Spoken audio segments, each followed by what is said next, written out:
Well, in Daphne, a human trafficking sting lands 10 people in jail. It is the second operation like this for Daphne police since October. Our house sheriff takes a look at who was caught and spoke with investigators about this troubling trend. I'm Jessica, and I'm a special agent assigned to the FBI's Human Trafficking Unit at headquarters. Human trafficking can happen everywhere. A lot of times it's right in front of your face in your neighborhood. The best thing that the general public can do to help victims is to be aware of your surroundings. A large part of the operation taking place right here in LA County, considered a hotbed for human trafficking. Among the victims, teenagers from all over the country, some as young as 13. Today, FBI officials said their administration would focus on shutting down the horrific machinery of human trafficking. Homeland Security agents, FBI task forces, and immigration enforcement teams were already moving against the organizations believed to be profiting from vulnerable children hidden inside systems the public was taught to trust. Earlier that month, a major federal crackdown began targeting drug corridors, illegal transport routes, and long-ignored criminal networks operating across the southern United States. On paper, the operation was supposed to focus on narcotics, fraudulent logistics chains, and suspects protected by years of weak enforcement. Tonight, 4 people, including an owner of a massage business, are under arrest facing prostitution-related charges. Police say they were investigating concerns of people being forced to work when they discovered several employees of numerous businesses were victims of human trafficking. But as the pressure increased, investigators say that campaign led them to something far more disturbing. What started as a federal enforcement action in Texas became, in this dramatized account, the doorway into one of the most horrifying trafficking investigations There is human trafficking victims that are in the airports the state had ever seen. People were already in custody that week in connection with a drug ring stretching from the Mexican border into central Texas. Investigators said cocaine, methamphetamine, and marijuana had been moving through corridors that looked ordinary from the outside. But behind those same corridors, federal authorities believed another business. An immigration enforcement operation in Wisconsin late this week. The joint operation, including the FBI in Milwaukee and ICE agents, arrested 21 people in Manitowoc County. Had been growing under the cover of paperwork, permits, transport contracts, and people in positions of trust who had learned how to make dangerous questions disappear. At 3:17 a.m. on March 13th, 2026, in Houston, Texas, the neighborhood was silent. Tall hedges, black iron gates, and private patrol vehicles gave the property the look of a fortified compound instead of a residence. It was the kind of mansion designed not only for luxury, but for separation. From the street, almost nothing moved, no music, no lights in the main windows, no sign that more than 60 federal agents were already closing in from 3 directions. Then, without warning, the silence broke. January is National Human Trafficking Prevention Month. In 2010, former President Barack Obama declared January as National Slavery and Human Trafficking Prevention Month, and every year since, each president has followed this tradition. 14 unmarked federal SUVs rolled into the cul-de-sac in a tight line with no sirens and no flashing lights. 2 armored tactical vehicles stopped at the main entrance seconds later. Above the rooftops, a low-flying surveillance helicopter passed once over the block, then settled into position. This was not a routine visit. It was a federal takedown. According to investigators in this fictionalized narrative, the mansion belonged to a billionaire tycoon couple, publicly celebrated in Texas for high-end real estate investments, charitable donations, luxury developments, and business interests tied to medical transport, logistics, and private care contracting. In public, they projected polish, wealth, and social influence. But behind that image, federal authorities suspected something far darker. Trafficking, start over, and rebuild their lives. These groups work hand in hand with law enforcement to help survivors of human trafficking. Not a simple fraud case, not an ordinary trafficking scheme. They believed they were looking at the command center of a criminal enterprise worth nearly $2 billion. And the allegation at the center of that case was horrifying. Authorities believed the network was tied to the trafficking of children through a black market organ pipeline hidden behind legitimate-looking companies, protected by forged records, bribed officials, falsified transport justifications, and a bureaucracy trained to keep moving as long as the forms looked clean. Yeah, federal officials had already warned that traffickers were adapting. They were no longer operating only through back roads and hidden rooms. Human trafficking and child exploitation are devastating crimes. They were using approved routes, legal licenses, official stamps, and institutions people were taught not to question. At 3:26 a.m., the breach order was given. More than 60 agents from the FBI, ICE, and Homeland Security investigations moved in coordinated waves. The main gate was forced open in seconds. Tactical teams swept the residence room by room with cold, practiced precision. No chaos, no shouting, no confusion, just control. 6 of those suspects were arraigned in Shelby Township this afternoon. 5 are from Southeast Michigan and 1 is from Toledo. They're all being held at the Macomb County Jail, facing 20 years in prison. Inside, the first discovery stunned even veteran agents. Federal sources say they recovered more than $11.8 million in cash, bundled in sealed stacks and hidden inside wall compartments, floor safes, and reinforced cabinets. They also seized 7 encrypted hard drives, 19 burner phones, multiple secure tablets, and a handwritten ledger that quickly became the most important item in the entire mansion. Agents would later call it the Black Book. And inside that Black Book was the detail that changed everything. 19 officials, not rumors, not vague references, not initials that could be dismissed as coincidence.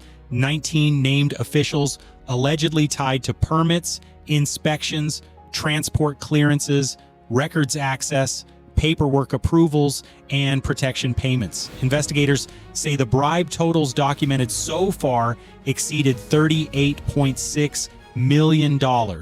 One entry dated just 17 days before the raid listed a single payment of $1.2 million beside 2 chilling words, erase records.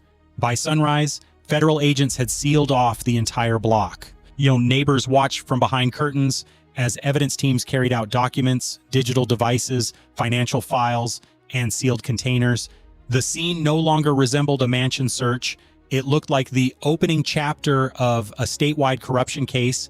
And then, according to this dramatized account, a senior federal official delivered the line that froze everyone listening. This is not just organized crime. This is a betrayal of the system, because the raid did not expose only a mansion.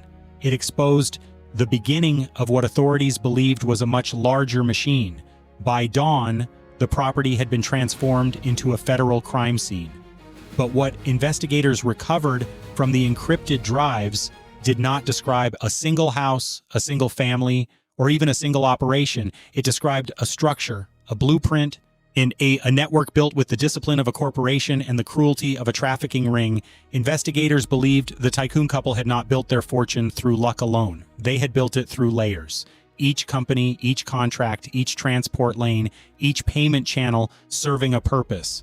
And at the center of that system was one terrifying idea.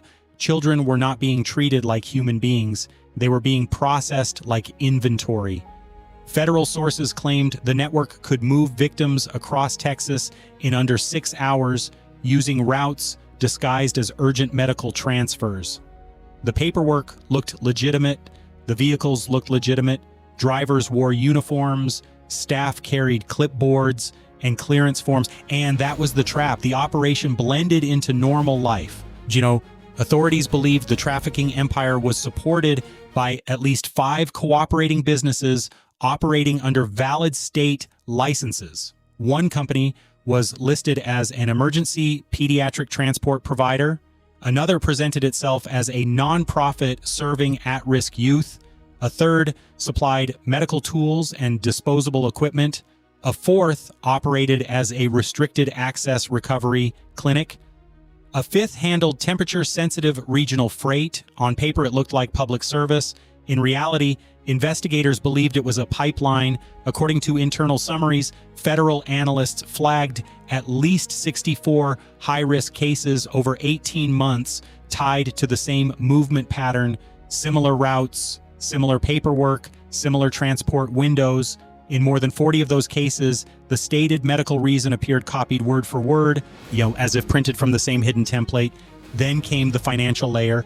Analysts believed nearly $2 billion had moved through shell contracts, false invoices, offshore transfers, consulting retainers, and thousands of smaller payments intentionally broken apart to avoid detection. One encrypted spreadsheet reportedly contained 3,200 transactions labeled not with names, but with cold internal codes, not patients, not children, codes. And the numbers were sickening. One ledger entry allegedly tracked a single month of activity totaling $27.4 million in revenue. Another file listed operational expenses with a level of detail that turned investigators cold. Payments to drivers, document handlers, facility managers, records brokers, and intermediaries responsible for keeping the system quiet. But the most disturbing detail was not the money, it was the efficiency. Agents write the network operated like an assembly line: recruitment, transfer, processing, silence. Investigators believed vulnerable children were being sourced through manipulation and institutional weakness, hidden behind foster relocation requests, medical sponsorship claims, emergency referrals, and youth support programs. Once inside the system, authorities believed the victims disappeared into paperwork designed not to document them, but to erase them. And that was when the case changed. This was no longer only trafficking. It was an enterprise protected by contractors, falsified records, approved movement, and official stamps, which raised the question investigators could no longer avoid. Who inside the Texas system helped make this possible? Federal agents came to one conclusion: this was not a crime surviving in darkness. It was surviving in plain sight, because a $2 billion trafficking machine does not function on silence alone. It functions on permission: approved transfers, ignored anomalies, cleared licenses, signed documents, inspections that end too quickly, officials who know exactly when not to look too closely. And that is where the case turned from disturbing to explosive. Investigators say the Houston raid uncovered more than money trails and coded files. It uncovered a bribery structure so organized it resembled a payroll department: names, dates, amounts, instructions, internal references, repeating payments arranged with the regularity of salaries. Agents gave it a name: the payoff map. According to sources familiar with the investigation, the bribe totals already documented exceeded $38.6 million, and analysts believe that figure was only the visible layer. The payments were not random, they were calibrated. Small payments kept low-level doors open, medium payments ensured routine cooperation, the largest payments made problems disappear. Federal analysts divided the corruption into 3 tiers. Tier 1 was look the other way money. These payments were made to prevent questions from being asked. A few thousand here for a routine inspection, a larger amount there for after-hours document approval, more for a rushed licensing stamp or a transport notation cleared without review. Taken alone, the numbers looked modest, but repeated across multiple offices and multiple clearances each month, one corrupted channel could quietly collect 6 figures without triggering alarms. Tier 2 was monthly protection money. This was where bribery stopped looking casual and started looking institutional. Recurring payments were allegedly made to intermediaries, permit facilitators, enforcement contacts, and records handlers. They arrived every month predictably, like salaries. Some entries were marked with a single internal code, SHIELD, because what the network was buying was not service, it was protection. Tier 3 was the most disturbing of all: erase the records payments. These were the entries that reportedly made investigators stop speaking when they first saw them, because this was no longer bribery in the ordinary sense, it was sabotage. One payment of $1.2 million marked erase records, another tied to a late-night data purge, another linked to an emergency relocation file and a private flight reference. The implication was clear: someone had the power to edit, delete, redirect, or bury government information on demand. But the part that pushed the case toward political firestorm territory was not just the money, it was the names. According to the ledger seized from the mansion, the 19 officials listed were spread across 4 areas of influence: health oversight and licensing, local law enforcement coordination, county administrative permitting, and border or identity clearance channels. Not 19 nobodies, 19 people with real authority, and investigators believed the bribery did not move only through individuals. No, it moved through corporate washing channels designed to make dirty money look administrative, in compliance consultancies, layered holding groups, charitable foundations, service retainers. In one encrypted file, analysts reportedly identified thousands of suspicious transactions moving through multiple accounts in patterns consistent with laundering. Then came the line that hit investigators like a hammer. This trafficking network did not bribe officials to expand. It bribed officials to survive. Every time paperwork should have stopped them, someone signed anyway. Every time oversight should have caught them, someone looked away. Every time justice should have stepped in, someone accepted the money instead. And that is why the next phase of the case was no longer about raiding mansions.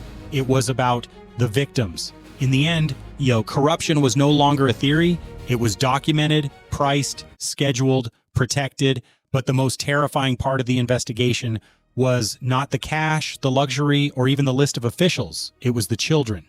Because investigators believed this network did not need to snatch victims from dark alleys. It hid them in plain sight inside programs and procedures the public had been taught to trust. According to case briefings reviewed by agents, the operation used 3 public-facing pipelines to reach vulnerable minors without triggering suspicion.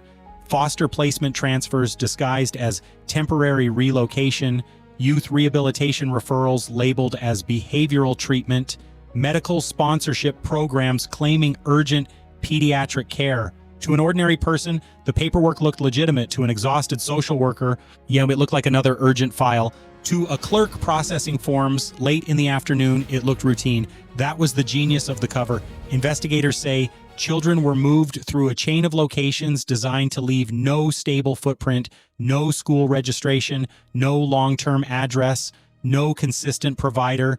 Transfers were carried out through short-term leased apartments, restricted access recovery rooms, and private transport vans labeled as pediatric emergency vehicles. Then came the evidence that made agents stop calling it fraud and start calling it a human crisis. Federal sources say surveillance analysis and GPS logs identified 17 minors who repeatedly appeared in movement records, yet later vanished from official databases. Not missing in the ordinary sense, missing on paper. In one 9-day window, when investigators found 9 files edited, re-uploaded, and time-stamped after midnight, all under the same access credentials.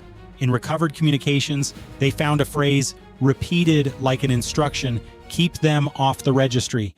Even more chilling, agents flagged more than 50 suspicious medical transfers traveling between Houston, Austin, and San Antonio along nearly identical routes within narrow time windows, as if the movement had been planned by algorithm. And now the reason for the emergency federal coordination was becoming clear. Investigators believed the network was not targeting random families. It was targeting vulnerability itself. Children without stable guardians, children whose paperwork could be redirected, children whose absence might not be noticed immediately. Children who could be moved through systems faster than anyone could ask the right question. One senior investigator summarized it in a sentence that would later define the case. They were not treated as children, they were treated as cargo. After weeks of tracking, surveillance, financial tracing, and record review, federal agents reached one final conclusion. The Houston mansion was not the heart of the operation, it was the headquarters, and the takedown that followed would be larger than anything the public had yet seen. At 5:04 a.m. on March 18, 2026, the final phase began, not in one city, but across Texas. Federal teams executed 18 simultaneous enforcement actions stretching from Houston to Austin and west towards San Antonio. Within minutes, alerts triggered across financial institutions. Accounts froze, transfers failed, money stopped moving. That was when the empire began to crack. Investigators alleged the network controlled a financial web worth more than $2 billion. But by sunrise, authorities had already seized an initial $412 million in cash, cryptocurrency, and liquid assets. Evidence teams cataloged 29 high-value properties, including luxury residences, clinics, warehouses, and commercial buildings, along with exotic vehicles and multiple private aircraft tied to Shell ownership. But the seizures were only part of the story. The government moved against the corporate backbone that had made the operation possible. Warrants and suspension notices targeted transport companies, nonprofit fronts, medical suppliers, consulting intermediaries, and holding entities believed to be part of the laundering and concealment structure. Then came the detail that turned panic into political shock. Federal prosecutors confirmed sealed indictments naming 19 officials accused of taking bribes, approving fraudulent paperwork, facilitating records manipulation, and helping shield the network from oversight. And as the sun rose over Texas, investigators delivered the warning that ended any remaining doubt. This is not over, this is the beginning, because the biggest question remained unanswered. How many victims are still missing, and who else helped cover it up? If you believe corruption like this must be exposed and dismantled, then stay alert, stay engaged, and keep watching, because silence protects corruption. Public attention is one of the few forces powerful enough to break it.